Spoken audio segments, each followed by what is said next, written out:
We are going to have a little bit of fun. We are also going to look at some code. Don't worry about it. All the code is published. So my suggestion for this talk is don't worry about the code too much. Enjoy the reasoning that we are going to do behind the code. And then, if you're interested and you want to know more, come back to the code, have a look at it, play with it. OK? So relax, not too much, don't fall asleep, but enjoy the journey. The second disclaimer that I want to do is that if you are a mathematician, during this talk, you will have a few itches, a few moments where you would like to scream and probably throw me something. Please don't. This talk is not meant for you. I know I'm going to generalize and forget a lot of details, but don't worry about it. It's going to be awesome. A pragmatic introduction to category theory. So why am I doing this talk? Well, as many of you, I guess, I used to be a Java developer, and I used to love it, believe it or not. And during my career, everybody was talking about the gang of four. And then I started doing Scala, and suddenly people said, no, the build and putter is not cool anymore. Now you have to use functors and monoids and monads and applicatives, and it was really scary. It was a lot of words that I could not understand. I'm not a mathematician, so I had no idea what all those words meant. Side note, I'm also writing a book. Yes, crazy idea. It's going to take me a while. If you want to talk about that, come and find me later. But the whole idea is that I'm not a mathematician. So every time I attend a Scala conference or a functional programming conference, there is always something that makes me feel like that. The latest one was profunctor optics. So if you guys know what a profunctor optic is, please come and find me and explain it to me, because I have no idea. So out of frustration, a while ago, I went away, and I took a couple of books, and I started studying things. And after a while, it clicked. Hey, I can explain this in simple terms for a developer. So that's the goal of this talk. It's not for mathematicians, but it's for people like me that don't understand math most of the time, but we can still get what a monad is, OK? We're all on the same page, yeah? OK, cool. So why do we care? Well, we don't really need to know category theory to write good code.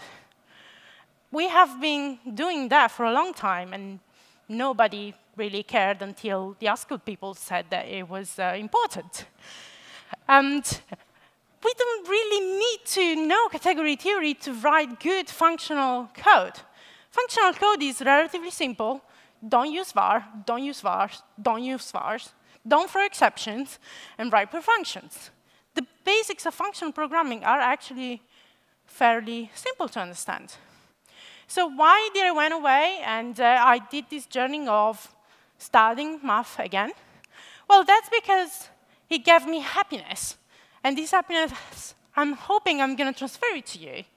But the idea is that I was able to understand why certain things are done in a certain way in Scala. And I was happy. So are we ready to start this amazing journey? Yes, awesome. Nice energy from the room. So how do we reason, right? Because at the end, our job is to translate the way we reason into a machine. So to come to this conference, I had to take a train. I had to take a train that was identified by a letter S. Don't ask me to pronounce the station name, because I'm not going to dare to do that. And then I changed. I take a train that was a U5. So in my brain, I knew that there were a couple of steps. Take the train, change at the station, take another train. But while I was doing that, I wasn't thinking, OK, you have to walk, and you have to contract the muscles of your legs to do that. Because I know how to walk, right? I don't need to look into every single detail. And it turns out that when humans reason about things, all we do is that we decompose the task into simpler tasks, and we forget about all the details that we really don't care because we already know how they work. So reasoning is basically about composition and abstraction. We don't care about every single detail. All we need to know is, once we identify the single tasks, how we are going to compose them together. And it happens that category theory is exactly that. Category theory doesn't care about what you're composing. The only thing that it cares is about how you compose these things. And category theory is a really scary term. So I'm going to rename it arrow theory. And arrow theory is because, at the end of the day, all we are going to look at are these magic arrows that we are going to deal with, OK? Cool. So now a little bit of math. I promise it's going to be short and not so painful. And then we will go through the fun stuff. OK, what is a category? A category is objects. When I say objects, I mean literally a chair, a flower, a human, a type. They are connected by a relation. A relation is just something that, given an object, returns another object. Because we are not mathematicians, we are computer scientists, we actually have a lot easier task than mathematicians do. Mathematicians have to think about crazy categories, right? They have to think about chairs, people, and a lot of things that we really don't care about. So because we are computer scientists, we are going to simplify a lot. So when we write programs, usually, it's not always like that, but usually objects are types and arrows are functions. There are exceptions, but what a category is basically objects connected by relations, OK? And there are some rules to our game, otherwise it wouldn't be fun. So the first rule is that if you have an F that goes from A to B, and you have a G that goes from B to C, you know you can create a new arrow that is called G after F. That is the composition of the two arrows. We know we can do that because that's the rule of the game. And the other rule of our game is that every time we have an object, we have a special arrow that basically does nothing. So if we are in A, and we take the identity of A, we will still be in A. And every time we compose this identity with something else, basically nothing changes. So this F after ID of A equal F equal is basically saying ID does nothing. OK? Cool. And finally, we need to have associativity. So in really complex terms, if you have an F, and you have a G, and if you have an H, if you go first through F, and then you go through the composition of H or G, and the other way around. In simple terms, basically, the green path is the same of the black path. It's too complex to read. It's really easy to see it in a visualization, OK? And the way I remember about associativity is that basically, I can put the parentheses wherever I want. Why is that? Because I have better things to do with my life than worry about parentheses. OK? So simply, don't worry about it. It will be fine. So summing up, a category, it's a set of objects that have some relationships, and they have these rules. These are the rules that you need to have in order to have a category. And these are identity, an arrow that does nothing, composition, the ability to create new arrows by composing existing arrows, and associativity, that is, I don't care about parentheses. OK? All good? Yes. But why do we care, right? Well, it turns out that we do this all the time. This is a really practical example, right?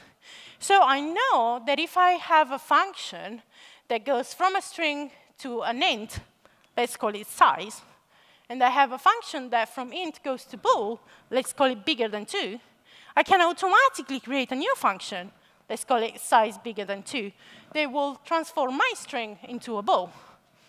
And they know that for every type I have a special I do nothing arrow that is called identity, OK? So we do this all the time. We just don't realize that is actually category theory, OK? Almost there with the boring mathematical stuff. Let's start to talk about the simplest category that we can think of, right? And the simplest category that we can think of is the category with just one object. So it must be a category, right? So it needs to have an object and some arrows. It needs to have an identity, and this is an arrow that does nothing. It means that if I compose, the identity with an A, I'll still get an A.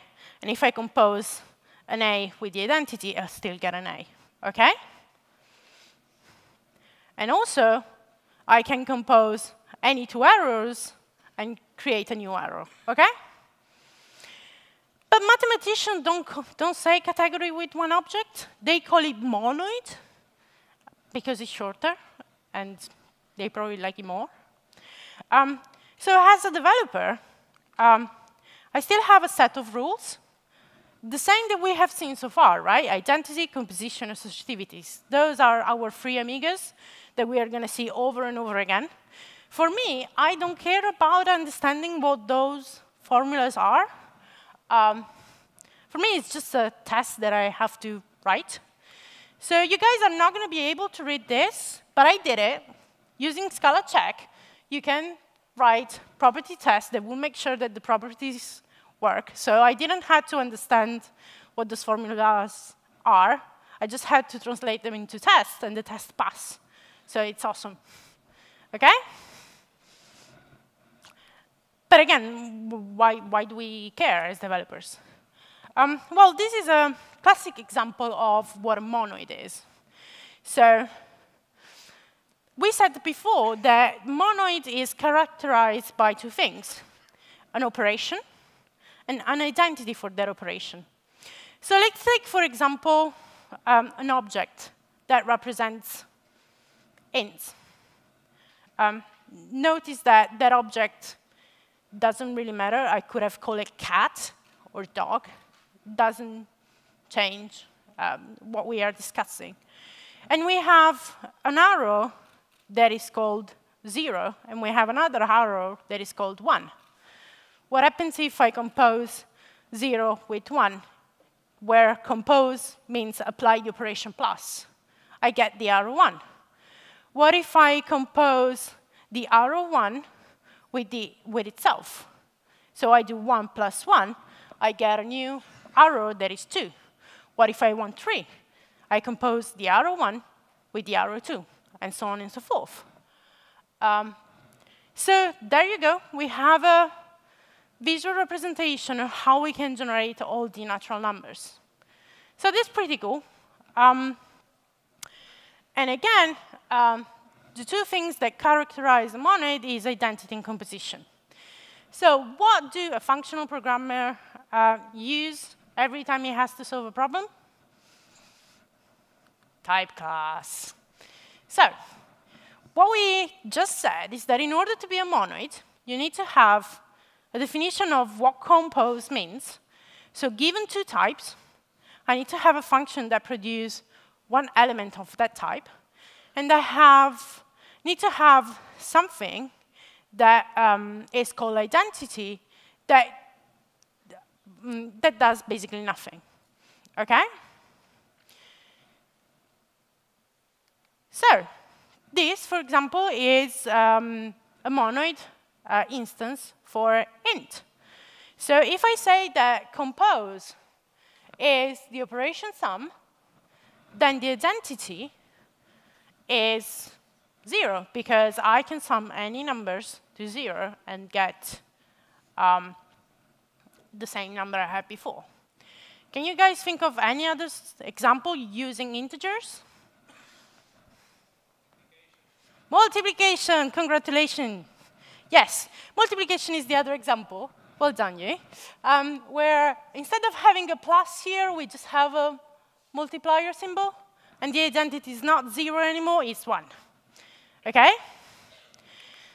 Another classic example is with strings, where compose is the concatenation of two strings, and the identity is the empty string.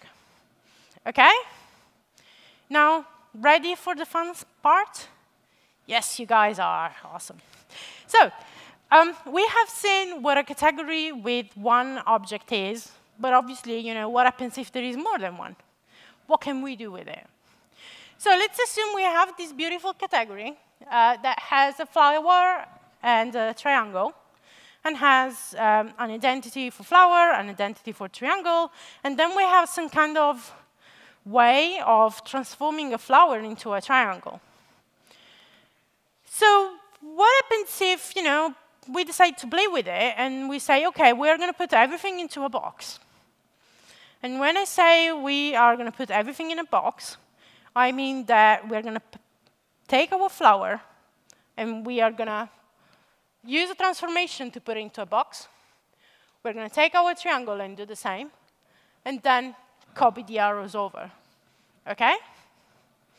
We're just playing with things and see what's going on. So again, we take all the objects, and we put them in a box, and then all the arrows in the original category are mapped into the target category. Another way of looking at this is to say, OK, I have some data, but I have some metadata about my data. So I know that I have a flower, but maybe I have more than one flower. So I need somehow to express this idea that a flower, I could have 0 or more instances of flower, or maybe my data is nullable. I need to say, by the way, this might not be there. And we do this in Scala all the time, right?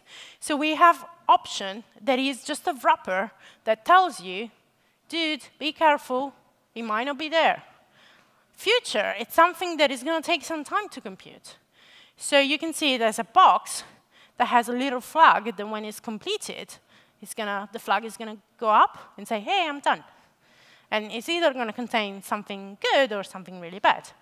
You have try. Try, it's a box with a ticking bomb that is about to explode at any moment, and so on and so forth. OK? So this idea of having a category wrapped around into a box, mathematicians call it functor. It's the idea of having some metadata around your data. And same as before, our three amigos are back: identity, composition, associativity, and as usual, formulas. I really don't understand formulas. Every time there is a formula, I have to read it like once, twice, 3, 4 times. It still doesn't make any sense. And then I start doing some drawings, and then I get it. But it's just me. It's just my brain. I'm not a mathematician. So for me, formulas are just tests. And turns out that a Scala check is really good for this. So I wrote some tests that will make sure that my mathematician friends are happy about my implementation. Good? So in a way, what we are doing here is that we need this idea that if I know how to transform a flower into a triangle, then if you give me a box with a flower, I need to automatically know how to transform that box into a box containing a triangle, right? And again, as a lazy developer, boom, type class again. This is usually called map. And this is just a function that, given a box of A, and the function that transforms your A into a B, it gives you a box of B. So if you want to call yourself a functor, you need to tell me how to do that. OK? And we are not using any fancy feature of the language here, right? We're just reasoning about things. And to prove you that, I have created my own option. It's called maybe.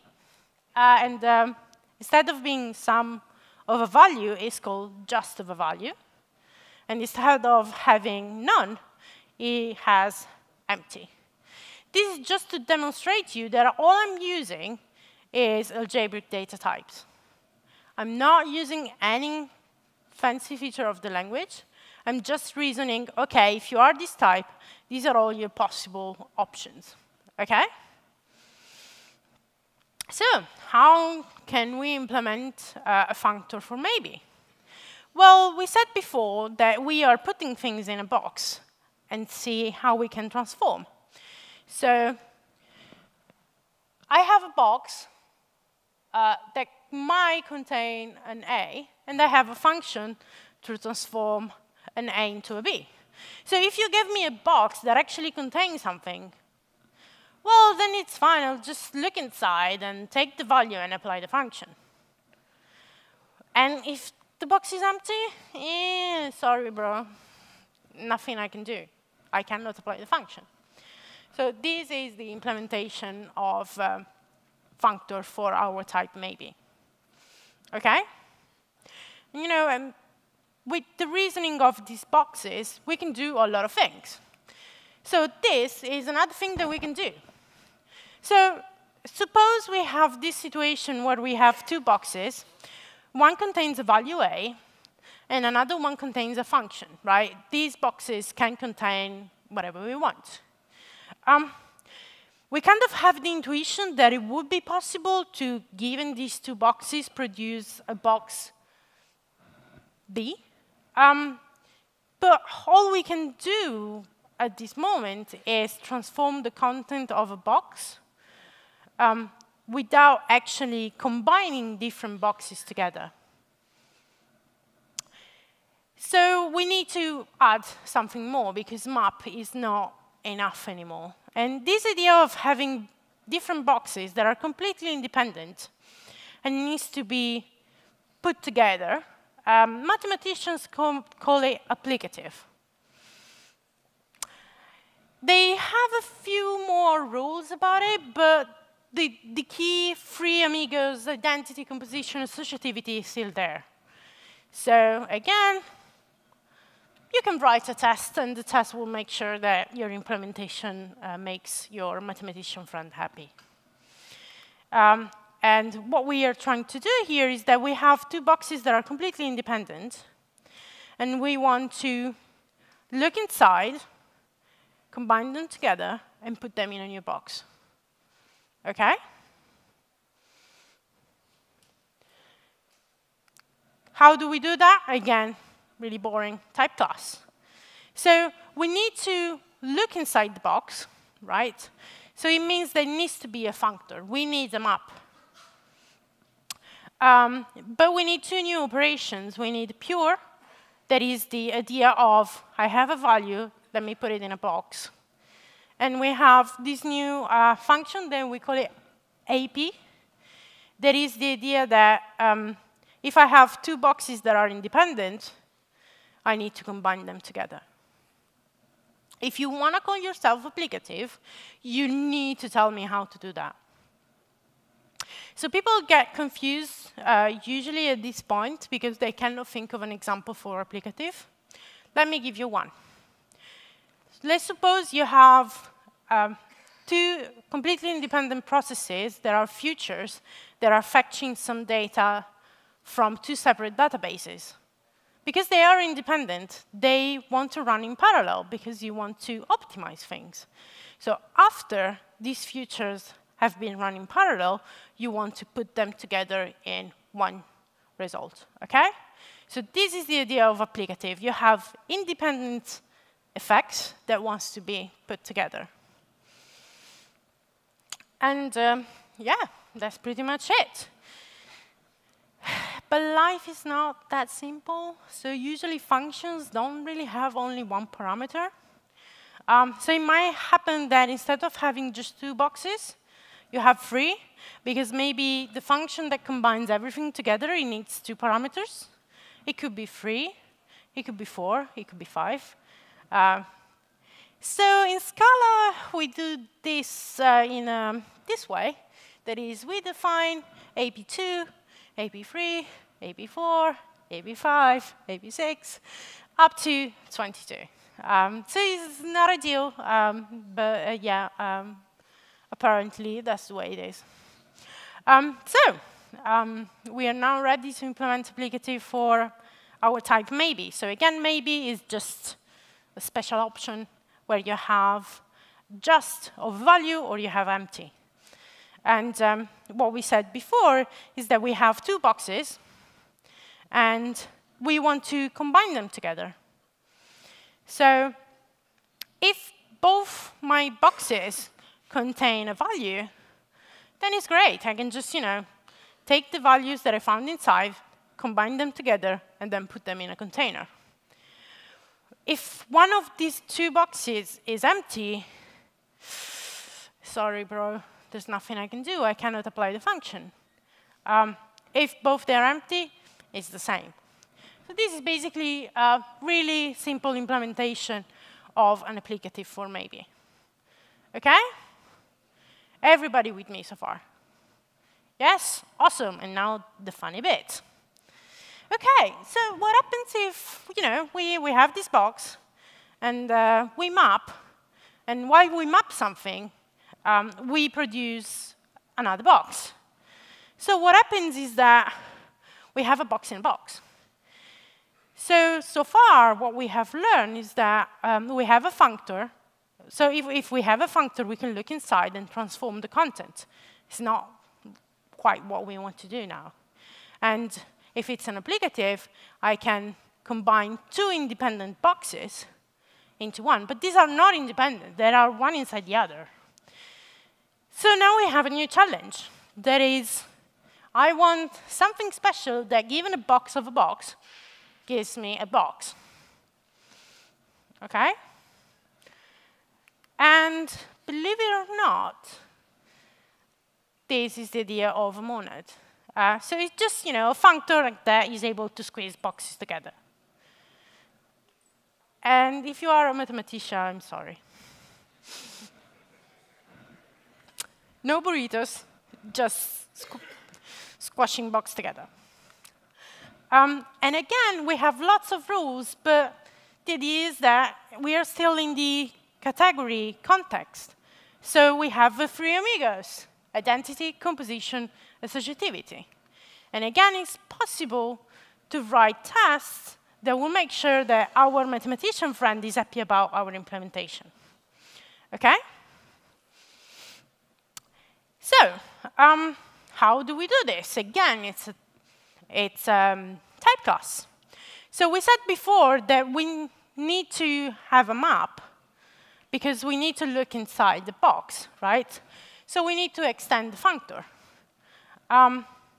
But then we need this function that is weird, because if you give me a box of A, then I'm going to return you just a box of A. It's just squeezing things together. And we call it flatten in Scala. Turns out that the operation of mapping and then flattening things is so common that there is an alias that is called flatmap. OK? OK, but why do we care, right? This is why we care. So using flatmap, what we are doing is that we have a box of A, and then we can use flatmap. And by using flatmap, we can produce a box of B. And using flatmap again, we can have a box of C. And using flatmap again, we can get a box of D. What we are saying here is that we don't have effects that are independent anymore.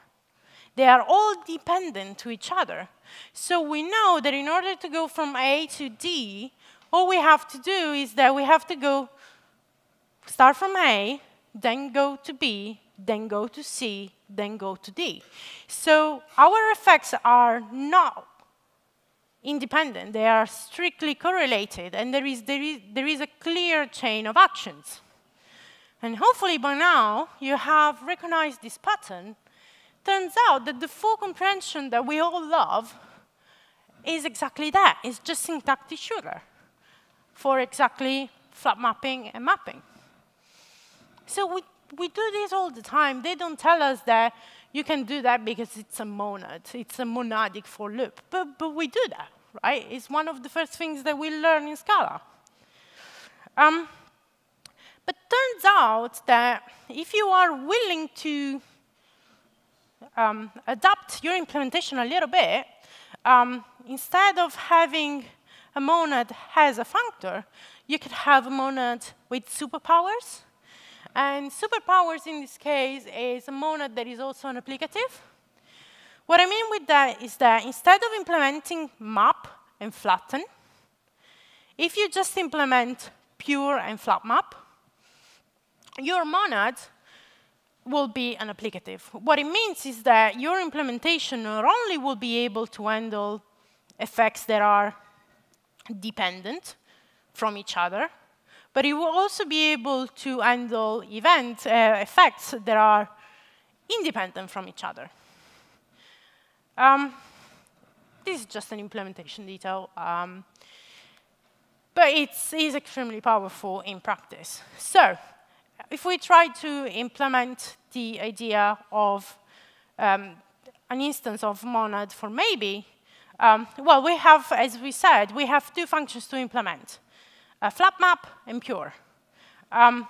Pure is just type constructor, so you just take the value and then you just say just of A, or lazy people just reuse the implementation that we have done a couple of slides before. And for what regards flat map takes a box of A and a function that from A returns me a box of B. So if the box that I have contains a value, well, that's great. I'm just going to look inside and apply to the function, and that's it. I'm going to obtain a maybe of B. Awesome. And if I actually don't have a value, sorry, bro, I can't really apply the function, so it just returns empty. OK? So congratulations, you guys just implemented an instance of a monad for the type option. Only it's called maybe. Almost there. I'm going to try to give you guys an intuition of a sentence that literally took me 2 years to understand. I'm going to hopefully, we will succeed in explaining it under 5 minutes. This slide is just because mathematicians are really precise. When we work with categories as developers, we only move types to types and functions to functions. But it turns out that there are two types of functors. Functors that can map one category into another category, and then there are functors that are called endofunctors that map within the same category. So as developers, because we never go outside the scope of types and functions, every functor that we work with is actually an endofunctor. And now the queen of all the sentences. You guys ready? A monad is a monoid in the category of endofunctors.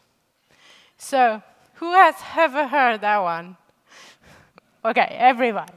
OK, no panic. No panic. We have 5 minutes. We can do this. OK. So I have highlighted 2 words in that sentence. One is monoid, and the other one is endofunctors. If you are scared, it's fine. Just read functors, and it will be fine, because we have a much simpler life than mathematicians do. But what we said, let's focus on those 2 words. So we said that monoid is this idea of squashing things together. So given two instances of my type, I'm going to compose them together and get a new type. And in a way, monoid is just the pure function, that is the identity error. And the composition is the idea of squishing things together. And that is just monoid. So if you look at pure plus flatten, you basically have the definition of monoid. And ENDOFUNCTORS, we spoke about functors. They are identified just by one function, and this is the map functions. And when we implement a monad, we do have to define the map function. OK, so if you are a mathematician, you are probably going to talk to me later in a really angry tone. So this is just an intuition of why that sentence, everybody likes to say it, even though nobody understands it. So wrapping up, we have seen a lot of things. Hopefully, things are a little bit clearer than before. This is a summary of all the things that we have seen. Category theory, it's a field in mathematics that don't care about what we are composing, but how we are composing things. Monoid is this idea of having two types, two instances of a type that we combine together, we squish together to get a new type. We use it all the time. Think, for example, when you have a list of objects and you want to sum them all to get one representative object of this list. We have functor that for Scala people is basically has a map function, where we have this concept of we have some metadata around my data, and I want to act on the context of my metadata. We have applicative, that is the idea of having values that are completely independent that needs to be combined together. And the idea of monad, that is I have to do operations in sequence, and they need to stay in the same context, in the same metadata. OK? Cool. So turns out that we only scratched the surface. The surface, sorry. This has been made from Rob Norris, link at the end, is a mapping of all the type classes that we have in cats. So we barely cover 4 of them. So these are all the ones that we still need to understand. It's going to be fine. But if you guys fell asleep, it's fine. The only thing that I would like to remember from this talk is that we can learn a lot from other fields. There is always something that we can learn from each other. And in this case, what we have learned is that it doesn't matter what we are composing, doesn't matter about the details, just focus on how you are going to put things together. And everything is going to be fine. So this talk was the result of myself going back and study a little bit. So these are my favorite sources on category theory. So if I managed to get you excited about category theory, yes, welcome on board. These are a few links. The first one, it's a really nice presentation from Philip, where he talks about category theory for the working hacker. It gives an overview on the basics of category theory. Then there are a series of videos from Bartosz online around category theory principles. It goes quite a lot into details, but they're really worth it. The image that I showed you before with all the type classes from cats. There's the link. It's from Rob Norris. Thank you, Rob. And the place where I started all of this was actually the cats documentation. The problem that I had initially is that I was struggling to see the practical usage of all this crazy theory. The cats documentation is a great place for you to start. Because they will start with practical example, and they will show you why it's useful to have to use libraries like CATS that implement category theory principles. So that was me. I'm going to publish the slides online, so don't worry. The links are not lost. I'm going to publish them on my Twitter handle. If you want, I also write a blog. And make sure to check the code. So are there any questions?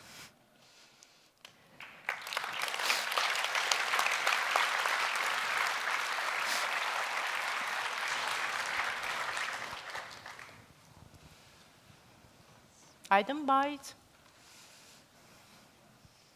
No mathematicians who want to comment on the talk? We get one. Yay! Mathematician or not? Okay.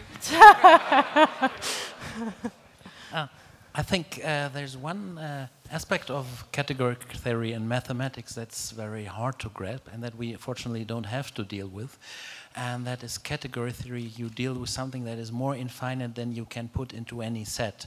And you can create really sets of sets and whatever, really incredibly infinite things, and categories can still grab all of this.